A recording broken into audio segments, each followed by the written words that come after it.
Hey guys, I'm down here. This is going to be my chapter review to One Piece 938, A Woman's Secret. Now, this is going to be no script, boys. This is going to be just me running through the chapter and picking apart any points I found that were interesting or important. And I apologize for any noise in the background. If it's the radiators or the boiler, just you're going to have to deal with it just like me. So the chapter starts with Kamazo getting wrecked by Zoro, everyone shocked and everything like that. He falls to the ground and we see Komurasaki kind of reacting like, yo shit, Zoro is actually really strong. She has no idea who she is. She may have heard of Zorojuro because he seems to have been making a bit of a name for himself as kind of like the wandering Ronin kind of character, or Ronin character. And so yeah, but she's thrilled by his, or at least shocked by his strength, with Kamazo eventually falling. And we then see Zoro kind of look back. He's bleeding from his shoulder and he's kind of looking at Gyukimaru like, yeah, I've been injured before my battle, this is kind of shit. Gyukimaru then grins and walks away as Zoro collapses. Now I was like, this is kind of weird because like there's two ways you can look at this, and the way I initially saw it was that Zoro must have been poisoned or some shit and he collapsed as a result of that poison or something like that. But when I reread the chapter and when I looked at the comments, a lot of people were talking about how Zoro was in an obvious state of hunger. You see his stomach growl, and there's actually a text box for his stomach growling as he collapses, suggesting very heavily that he was basically deprived of energy and he was in starvation. So that's why he collapsed, rather than the actual. Well, that might have been paired in tandem with his blood loss. So blood loss paired with starvation, probably not a very good combination. But the fact that Gyukimaru was able to just look at Zoro and realize that he was going to collapse, and he kind of grins and walks away, I was like, that's kind of ballsy considering the guy has no idea how strong Zoro is. So yeah, I'm not sure why Gyukimaru knew it was going to happen, but he did, and Zoro collapses. Now I wasn't really pissed off by this at all, considering it was the hunger. If it was Zoro being like weak or something like that, then I'd be like, Zoro has barely been injured since the New World thing has begun. So for Zoro to collapse in this way, I'm completely fine. And it's even better because we then kind of get the story with Komurasaki and Zoro, and that part that comes later. But first we go to Kuri, where Kinemon and the Minks and the Musketeers are, and essentially Kinemon comes to Inuarashi and he's very agitated and stuff like that. And we find out that, well, we've known this for a while, but well, since last chapter at least, but the picture puzzles, so the crane and the two serpents, stuff like that, depicting what hour, what day the Kozuki clan, or the supporters of the Kozuki clan, would come together and fight the final battle. That's been deciphered, and the Orochi kind of clan, I forgot what they're called the Kurozumi clan, I think, something like that. But that's been revealed to them, the evil guys at the least, and the crescent moon on people's ankles and stuff like that, that's been revealed. So Kinemon is obviously like, yo shit, this is like, who the hell leaked it, how did it leak, and all that stuff. And he seems to be very kind of agitated just because they spent time designing this code and it's been broken, but only someone within their ranks would have known. So really, I have no idea who it could be. We come back to that later on in the chapter, and I'm not sure if that's going to be like a pivotal point of the story, or whether that guy has an important part to play later on, but we will come back to that. So we then see in the Flower Capital, as kind of Kinemon narrates that their comrades are falling one by one into the hands of Kaido and Orochi. We see a whole bunch of these different, not necessarily samurai, but we see individuals within Wano all getting rounded up, getting put down essentially, and locked up. I think that, I'm not sure if they're gonna be publicly executed or anything like that. They've just been apprehended at the moment. But if they're found with the moon mark on their ankles and the picture puzzle, they're instantly just taken away and locked up. And this is as a result of kind of Drake and Hawkins going around rounding these people up with their men and stuff like that. So they also have a little bit of like banter / bickering about how they let the Straw Hats get away. I'm pretty sure they're aware that they were the Straw Hats now, especially after having seen Nami. But we then go to the Flower Capital Pleasure District, which is where, what's his name, Kyoshiro is kind of it's the Pleasure District. It's where he hides with his tings, and we have Kyoshiro telling, I think he's Kyoshiro telling us that Komurasaki's, no, actually it's not, it's one of Kyoshiro's boys tells him that Komurasaki's wake has been cancelled because the crowding together of a bunch of people this distraught isn't likely to go well. And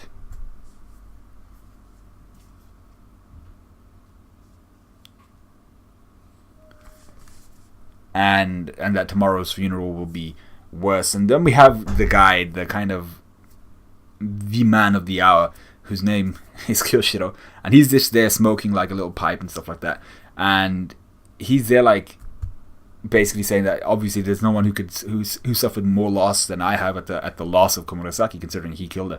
But you look at this guy and he's got the code, the two cranes and stuff like that, the serpent, and so he knows what time and what date the final fight's gonna go down. But Kyoshiro, we know, has left Komurasaki alive, or some way, in some way, shape or form, he's let her live, and he might actually be one of the good guys. So I'm looking at this and I'm thinking, Kyoshiro, he's a wily fox. He knows what's going on, and he may actually be like, because he's leader of the Yakuza. I mean, like, there's no way Old Man Hyogoro would leave someone disloyal in charge of the Yakuza, unless when he got imprisoned, Orochi put in charge someone he liked in charge of the Yakuza, which isn't really the Yakuza way. So we'll see how that goes, but I'm getting a good feeling about Kyoshiro. I think he might be one of the better guys, especially if he was like raising Hiyori or Komurasaki, as we find out at the end of this chapter. Big surprise, by the way. So Ibisu Town, we go to Sanji getting his ass kicked by Nami for essentially peeking on them while they were naked, and you see Nami blushing here, and I'm just like, really, like, let's be real, Nami wouldn't really give it, like, she'd be pissed off that Sanji got to look at her naked while, like, with no pay or anything like that, having basically there's no upside for Nami, but she wouldn't really be embarrassed that Sanji saw her naked. Let's be real, she just showed a whole bunch of random dudes her naked ass body. So, and I love that Frankie here is like, how many times do you have to hit a person's face to get it to look like that? And we see Sanji looking absolutely destroyed. And really what we get this part of the chapter is a little bit of an argument between Shinobu and Law and stuff like that. And Shinobu is basically like, your boys, she's talking to Law, she's like, your boys, Beppo and stuff like that, they must have ratted us out, they must have snitched on us and spoken about like the hour of the final battle, the day of the final battle, what the crescent moon means and stuff like that. And Law's like, he's obviously pissed off by this, saying, bro, like, you don't know any of my guys, you don't know Beppo, you don't know any of them, you don't know what they're like, and they would rather die than talk, so don't talk about them as if you know them. So he gets angry and he's like, yeah, I'm just going to go and I'm going to save them and ask them if they did do that.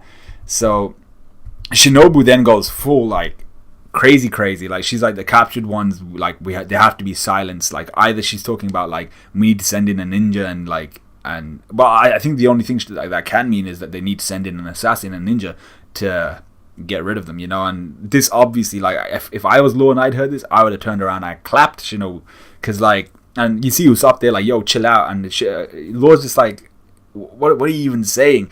And this is where Shinobu, like, gets real serious. She starts crying and stuff like that, and she's like, we waited for this day for 20 years, we won't get another chance, which is true, but she's going apeshit. She's like, because of how long she's waited for this, how desperate she is for things to go right, she's completely lost her calm. And we see Kanjuro, the guy who's never serious, actually get serious, and he basically tells Shinobu to shut the hell up. He's like, calm yourself down, calm your ass down, things don't always go to plan, we need to stick together, these guys are strong as frick, they're our allies, we can't basically succeed in Lord Odin's dream of, like, securing or opening our borders and like allowing the 9 Red Chiefs and whoever else they have to free Wano from Orochi and Kaido's grasp. That won't come to fruition if they don't partner with these guys. So he basically tells Shinobu, these guys they're not expendable, we need them.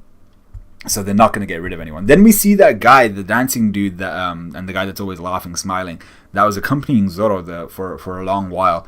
He just bops his up out of nowhere and he's like, hey, yo, like, I can hear y'all arguing outside and stuff like that. What pleasant voices. It's some weird guy. He really weirds me out. I'm not sure what it is. But he comes in, instantly gets on Nami's side because he compliments her. But first things first, he recognizes Shinobu. He's like, is that my dear Shinobu? Is this Kanjuro?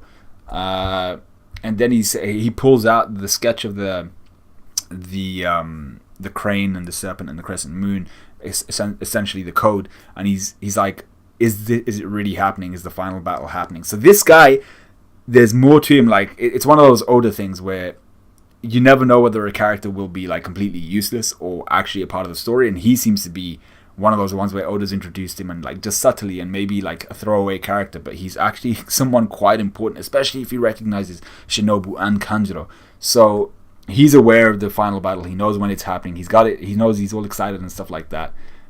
But he's also familiar with these guys. He must have some sort of history with them. He must know them from some other life or some shit like that. But he could also be, if he's able to decode the script, the code, he might also be the rat. You never know. I mean, I look at his face. He looks he looks like the type of guy who would.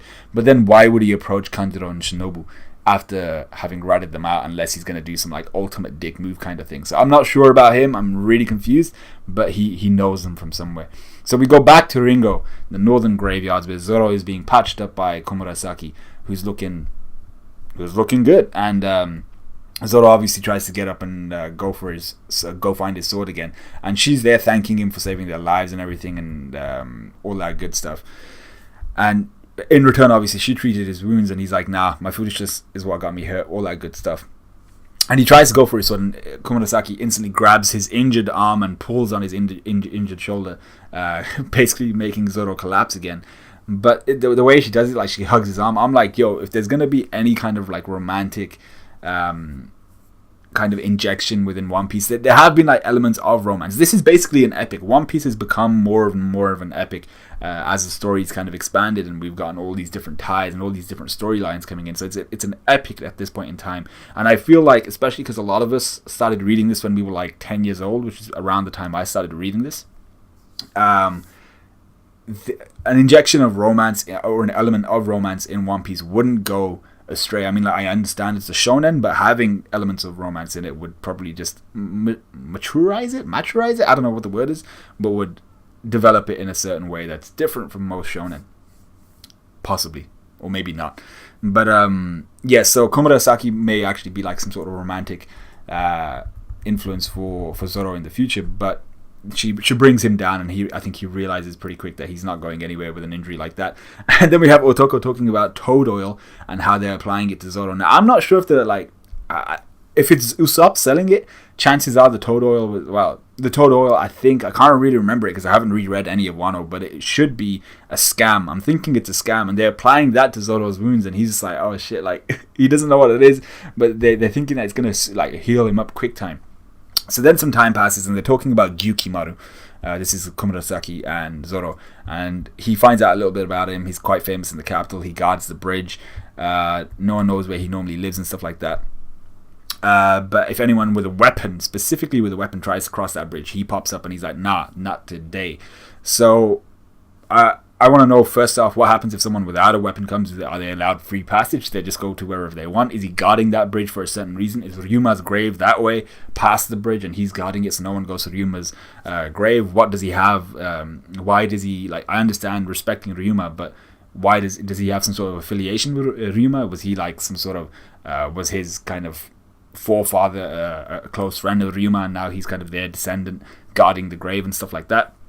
So then we see Zoro, he's feasting finally, he's drinking sake, so he's regaining all of his strength and stuff like that, and he asks why Kamazo was after Komurasaki and Otoko, and she basically says, she's very, very truthful straight away, and people had an issue with like Komurasaki basically saying why they were on the run, i.e. they'd incurred the wrath of the shogun and stuff like that, and they can't return to the capital because of the things they'd done, and how truthful she was being to Zoro threw a few people off. But I'm like, Zoro literally just saved her from an assassin who was a part of like Orochi's crew, and Zoro was very aware of that fact. He was aware that this guy had come from the shogun, and he'd still helped Komurasaki and Otoko. So if anything, Zoro is, in their eyes, the most trustworthy guy at this point in time, because he actively went against the throne in order to help them, regardless of knowing that